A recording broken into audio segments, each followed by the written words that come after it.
நீ ஆனந்த விகடன் தானே, 1000 ரூபாய் சார்ஜ் போட்டு சபாநாயகரை மிரட்ட முடிய தெரிஞ்சவர் தானே. ஏன் இன்னைக்கு நீ அந்த எடிட்டோரியல் இல்ல? ஓடி போயிட்டல, தொடநடுங்க ஓடி போயிட்டல. இன்னைக்கு யாரை கொண்டு வந்து உட்கார வச்சிருக்க? சிறுபான்மையினர் என்ற ஒரு போர்வையை கொண்டு வந்து உட்காந்துக்கணுன்றதுக்காக நீ வேற ஒருத்தனால கொண்டு வந்து உட்கார வச்சிருக்க. உனக்கு அந்த திராணி கிடையாது இல்ல. எப்பெல்லாம் திமுக ஆட்சிக்கு வருது அப்பப்பெல்லாம் தானே வாழாட்டுற. திமுக எதிராக இதை ஒன்ன போட்டேன்னு சொல்லி பார்க்கலாம். அதில் ஒருத்தன் போட்டு வச்சிருக்கான், சாராய கள்ளச்சாராயம் உட்காந்துருக்கும் போது அப்படியே இவர் டிஜிபி போட்டுட்டு ஒரு போஸ்ட் போட்டுட்டு உட்காந்துருக்காரு. கொஞ்சம் யோசித்து பாரு. உன்னுடைய திமுகவை எதிர்த்து உனக்கு என்னைக்காவது திராணி இருந்து அவர்களை கேலி சித்திரமா போட்டிருக்கணும் நான் பார்த்துருக்கேன். ஆனால் என்னுடைய பிரதமரை ஒரு வேற நாட்டோட பிரதமருக்கு முன்னாடி மண்டியிட வச்சு, அதுவும் சங்கிலியால் போட வச்சு இருக்கக்கூடிய தைரியம் உனக்கு எவன் கொடுத்தா?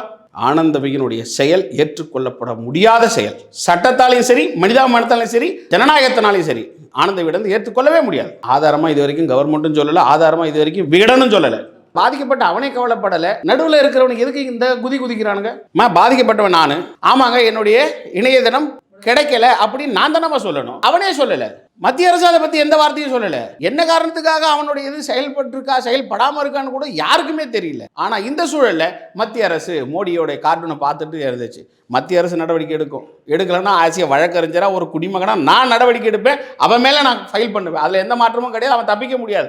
1987 தப்பிச்சு வந்துட்டு 1000 ரூபாய் ஃபைன் போட்டு வெளியே வந்துட்டாங்கன்னு சொன்னதுல அப்பத்தமான விஷயம். இந்த ஆனந்த விகடன் குரூப்புக்கு என்னைக்குமே ஆட்சியாளர்களை, திமுகவுக்கு எதிராக இருக்கக்கூடிய ஆட்சியாளர்களை கீழமைப்படுத்துறது தான் வேலை.